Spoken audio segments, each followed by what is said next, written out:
Nightlife in Paris is quite vibrant, at least around Grands boulevards. People are all over the place, drinking wine, cocktails, eating night fast food and smoking cigarettes. Even though it looks relatively safe, you still need to keep your head around. There are suspicious drug addicts walking around, it's better to keep a safe distance from them. Do not go into dark side alleys. Anyways, what is typical for France are tables in front of almost every pub, usually overcrowded, because everyone needs to enjoy their drink while smoking cigarettes.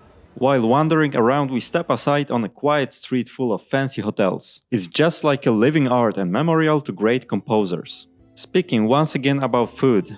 If you arrive at night and hungry, don't worry, you can get after midnight a wonderful Mediterranean pita with fresh chicken, potatoes and veggies. Morning breakfast in best Western hotel felt like eating in the art gallery, with of course truckload of croissants and other full of sugar-baked goods. During the day, streets got back to normal packed with tourists.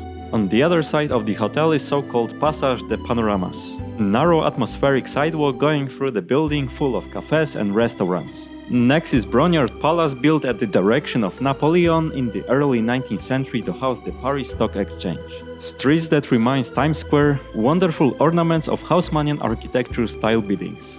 Next we reach Victory Square, a circular square with elegant 17th century buildings encircling it.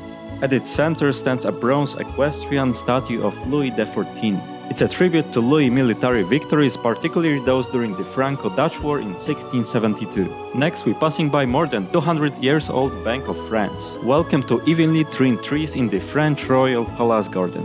Even in December is magnificent and colorful. 17th century palace has well-kept grounds with large fontaine, paths among the trees and flower beds. At the end is a contemporary art installation that features 260 black and white striped columns arranged in the grid pattern.